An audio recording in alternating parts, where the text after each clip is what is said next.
دیکھیے یہ وقت سے پہلے ہمیں کوئی بھی قدم اٹھانے سے پہلے یہ طے کر کے رکھنا ہوتا ہے کہ ہم نے اس کو کرنا کیسے ہے.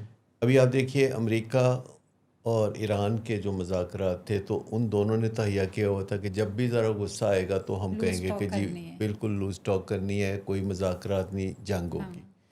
لیکن پاکستان کا جو ایک بہت ہی اعلیٰ کردار سامنے آیا دنیا میں، جس میں پاکستان کی عزت کو چار چاند بھی لگے، تو پاکستان کو جب یہ موقع ملا کہ ثالث کے طور پر یہ کام کرنا ہے تو سب سے پہلے پاکستان نے لگتا ہے کہ یہ سوچا ہوا تھا کہ ہم نے حوصلہ نہیں ہارنا، ہمت نہیں ہارنی، چاہے یہ دونوں جو ہے بلونگڑے یہ جو آپس میں لڑ رہے ہیں، جھگڑا کر رہے ہیں، یہ تو بچے ہیں، تو اگر یہ غلطی کریں گے تو ہم اپنی جد و جہد جاری رکھیں گے اور ہمت نہیں ہاریں گے. جب کوئی ایک آپے سے باہر ہوگا تو اس کو آپے کے اندر لائیں گے، جب کوئی دوسرا آپے سے باہر ہوگا تو اس کو بھی آپے کے اندر لائیں گے.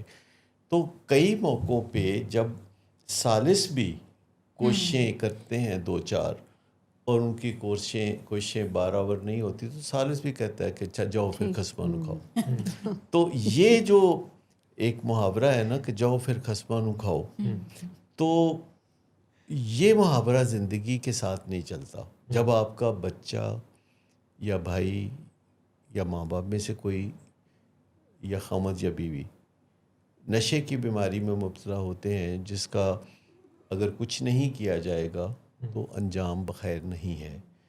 تو اس میں سب سے پہلے تو آپ نے تہیہ کرنا ہوتا ہے کہ آپ نے اس وقت تک جد و جہد جاری رکھنی ہے جب تک کہ حتمی کامیابی نہیں ملتی.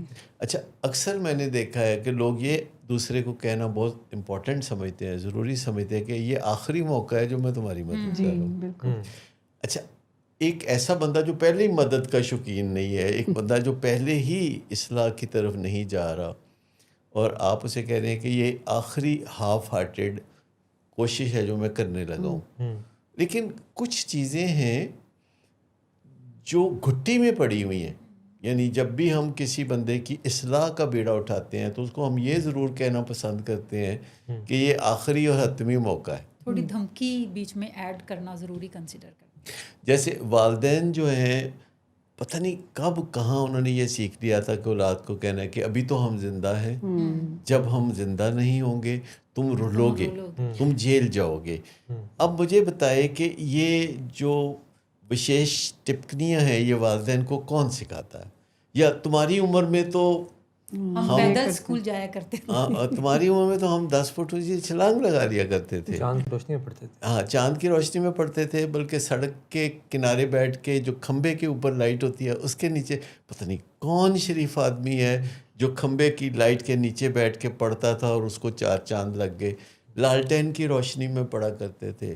وہ تو ہم اتنے کلومیٹر پیدل جا کے تو اسکول جایا کرتے تھے. تو مطلب یہ باتیں جو ہیں، نہر کراس کرنی پڑتی جی، نہر بھی کچھ لوگوں کو کراس کرنی پڑتی ہے اسکول جانے کے لیے. ہاں، تو مطلب یہ ساری باتیں جو ہیں حتمی طور پر اس نتیجے تک ہمیں لے کے جاتی ہیں کہ اگر ہم نے مدد کرنی ہے تو اس کا مطلب ہے کہ مدد ہو جانے تک مدد کرنی ہے. اگر ہم نے کسی کی اصلاح کرنی ہے تو اس میں بد اخلاقی کی کوئی گنجائش نہیں ہے اور اس میں جھوٹے لارے لپے لگانے کی بھی کوئی ضرورت نہیں ہے. تو ہمیں سوچ سمجھ کے ہی اس میدان میں قدم رکھنا چاہیے.